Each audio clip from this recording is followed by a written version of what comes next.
Hey Mary, have you read this chapter on basic rope rescue techniques? Yes, Tom, I've gone through it. It emphasizes the importance of a safety rope in any rescue situation. That's right. They mention that while other ropes may have different uses, a safety rope should be reserved exclusively for rescue purposes. In Chapter 2, they discuss the various types of ropes available, leaving the choice to the user, but they recommend that every whitewater paddler should carry a safety rope and know how to use it. Exactly, Mary. In this chapter, they focus on the fundamental and most common types of rope rescue techniques and use the term rope generically. I found the section on throwing rescues interesting. It seems like most rope rescues involve a rescuer standing on the shore and throwing a rope, usually kept in a throw bag, to a swimmer in distress. Yes, it does sound straightforward, but they emphasize that accurately throwing a rope takes practice, and the goal is to achieve pinpoint accuracy at the rope's full extension. They also talk about the importance of the rescuer's position before throwing the rope. Standing directly opposite the likely point of capsize is a common mistake, and it's usually better to position oneself downstream. That's correct, Mary. The swimmer needs time to surface, orient themselves, and look at the rope thrower before the rope is thrown. In challenging or hazardous whitewater sections, they mention the need for multiple rope throwers, especially near dangerous features like keeper hydraulics and undercut rocks. Yes, and they even suggest placing rope throwers on the opposite shore, which may require them to ferry over to the other side above or below the drop in question. It's also important to consider what to do once the swimmer grabs hold of the rope. The current will often swing the swimmer toward the near shore like a pendulum, so the rescuer needs to position themselves to prevent the swimmer from swinging into greater danger. And before throwing, they recommend trying to get the swimmer's attention through yelling or whistling and establishing eye contact if possible. That's a good point, Tom. Once the rope is in the water, it can be challenging for the swimmer to see it, especially as the current may pull it beneath the surface. And they stress the importance of not leaving any hard objects like carabiners on the throw bag in case it hits the swimmer. They also mention that timing is crucial when making the throw. It should be timed so that the swimmer is slightly upstream of the thrower's position on shore, allowing for a second throw if needed. Absolutely, Mary. It's like duck hunting, leading a moving swimmer requires practice. There's a debate about where to throw in relation to the swimmer, but they recommend aiming the rope to have it go over the swimmer as close as possible. Lastly, they advise the rope thrower to stand somewhat above the river's level to get better visibility and more time for the rope to pay out while in the air. And they caution against tying off the rope to the shore or to oneself when throwing to a swimmer to avoid entanglement. Safety first, Tom. And for the swimmers, they stress the importance of grabbing the rope aggressively and holding it with their feet downstream, facing upward. That's right, Mary. It helps them maintain a better position on the water and allows for a breathing pocket to form in front of their face. In situations with multiple swimmers, such as when a raft overturns, they recommend throwing the rope to the middle of the group if they are bunched closely together. If the swimmers are separated, the recommendation is to throw to the one farthest away but still within reach of the rope, hoping that others can grab onto it as well. And if multiple swimmers are on the rope, the rescuer will need to create a dynamic belay to bring them in, as explained below. It's a comprehensive guide to rope rescue techniques in swiftwater situations, Mary. Safety and practice are key. Absolutely, Tom. It's essential knowledge for anyone involved in whitewater activities.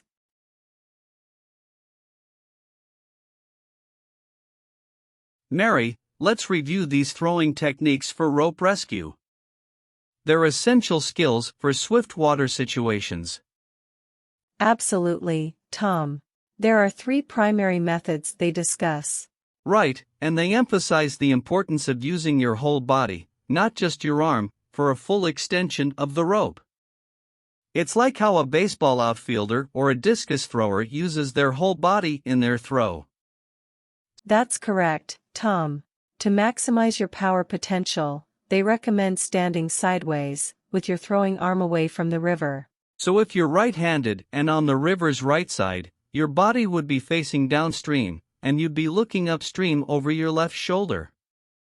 Before making the throw, they advise us to check for obstacles like slalom gate wires, bystanders, or tree branches and choose a solid spot without slippery or unstable rocks. And when using throw bags, it's essential to partially open the cord lock closure, about halfway, to avoid a bucketing effect when water flows into the bag's mouth. They also suggest taking 1 or 2 practice throws to gauge your range and the speed of the current, which helps work out any kinks in the rope and your throwing arm. It's important to hold onto the rope before letting it fly, Mary. They mention that even veteran river guides have thrown the whole rope away. Yes, Tom. They recommend holding the loop with your non-throwing hand but not putting your hand in the loop to avoid any accidents. Some boaters retie the manufacturer's loop to make it just big enough for a carabiner. Now, let's talk about the throwing techniques themselves. The underhand throw seems to be the most popular and natural feeling. The thrower swings the rope back and forth to build rhythm and releases it at about a 45 degrees angle to the water surface. That's right, Tom. They caution against releasing too early, which would make the rope fall short, or too late, which would make it go straight up and then down on the swimmer's head. The underhand throw is best suited for close throws, they say. Now, the sidearm throw is another technique. It can improve distance, but it might sacrifice accuracy. It involves a motion similar to that of a discus thrower, using the whole body. They recommend winding up by twisting your trunk and bringing your throwing arm behind you, then unwinding by throwing your arm laterally. Similar to the underhand, the release should be at about a 45 degrees angle to the water surface. And in situations where you don't have time to restuff your throw bag, you can throw a coiled rope sidearm. Lastly, the overhand throw is superior when dealing with obstacles like brushy banks or throwing over the heads of a raft crew. It allows for greater velocity and longer distances. Just like a baseball outfielder, the rescuer rocks backward with the throwing arm behind and then rocks forward, hurling the arm overhead. The throw uses the entire upper body for power. They even mention a variation called the quarterback toss, where you pass the throw instead of hurling it. Now, what if you miss with your first throw, or another swimmer needs help and you haven't restuffed your bag? In such cases, they recommend recoiling the rope. Starting with the bag end of the rope, make full arm-length coils and lay them into your non-throwing hand, which also holds the bag. Then, split the coils and make a sidearm throw with your throwing hand. As the rope sails out, open your non-throwing hand to let the remaining coils pay out while holding firmly to the bag. Another method for those less skilled is to step on the bag and then coil the rope for the throw. But ideally, it's best to restuff the throw bag before any other swimmers appear. That's a good practice to ensure readiness. Now, let's talk about restuffing the throw bag. They mention that rescuers often coil up the throw rope instead of restuffing it. That's right, Tom. They emphasize that throw bag ropes work best when stuffed in a bag. However, efficiently stuffing them is a skill that seems to be overlooked. Some prefer to grab a handful and stuff it by the fistful into the bag's open mouth, while others feed the rope into the bag inch by inch. But they conclude that the best method, shown in their figures, works great with full-size bags but is more challenging with smaller bags. Finally, they talk about belaying, which is crucial for holding a swimmer in fast current when a single rescuer's hands alone may not suffice. There are 2 types of river belays, static and dynamic. The static belay is like slamming the brakes on suddenly, putting a considerable load on the rope, the belayer, and the swimmer. The most common method is the body belay, where the rescuer uses their body as a friction device. They wrap the rope around their back and hold it close to their body. The tighter they hold it, the greater the load they can handle. They do caution that the rope shouldn't wrap completely around any part of the rescuer's body, and the belay should open as the swimmer passes. Sitting increases the security of the belay, especially when the belayer can brace their feet against rocks. And if needed, another person can stand behind the belayer to assist. If there's a tree or boulder nearby, the rescuer can wrap the rope around it, using a simple friction wrap for added stability. In some cases, a second person can help by grabbing the rope between the swimmer and the belayer and pulling, creating a vector pull to bring the victim to shore faster. Finally, there's the dynamic belay, which is a more gradual braking process and is easier on both the swimmer and the belayer compared to the static belay. For the dynamic belay, there are two basic methods. The first involves the belayer moving downstream and away from the river after making the throw, reducing the loading shock on the swimmer and moving them toward shore. The second method is to assume a sitting belay with excess rope on the upstream side. As the rope comes under load, the belayer gradually tightens it as it passes around their body to slow down the swimmer. It's crucial to monitor the rope speed to avoid rope burns, and while a life jacket provides some protection, caution is key. Absolutely, Tom. These throwing techniques and belaying methods are essential skills for anyone involved in swift water rescue situations. Agreed, Mary. Safety and practice are paramount in these situations.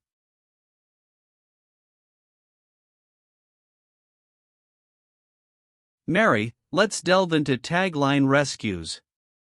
These techniques are especially helpful when dealing with victims who are trapped in one place in the water. That's right, Tom.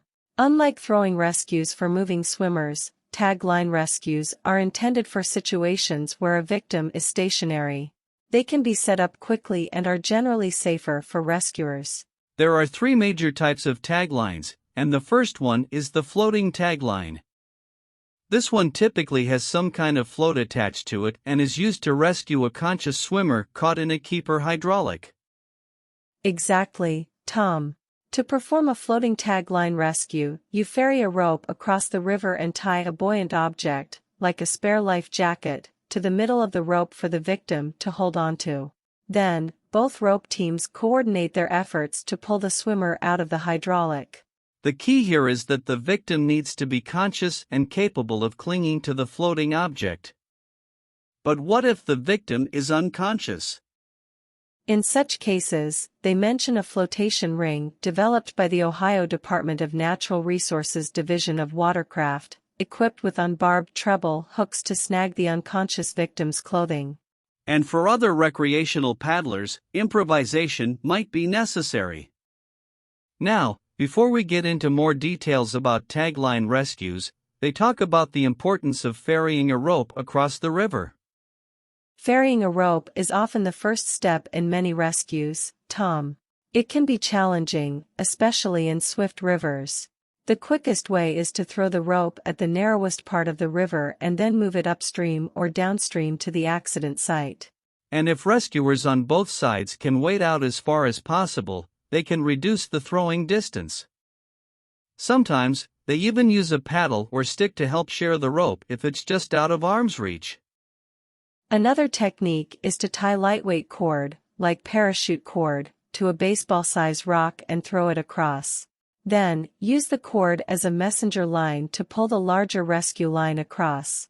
In some cases, it might be possible to walk the line across either by wading through a shallow section or using a bridge nearby.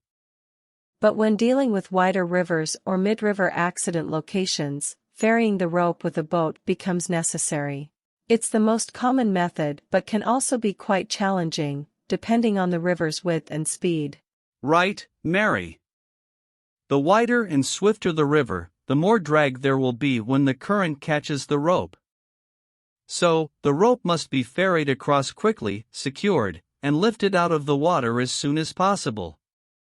They offer some tips for better rope ferries, like making sure the rope feeds smoothly by stacking or flaking it into a pile, using a smaller diameter messenger line to reduce drag, and ensuring you can release the rope quickly if needed.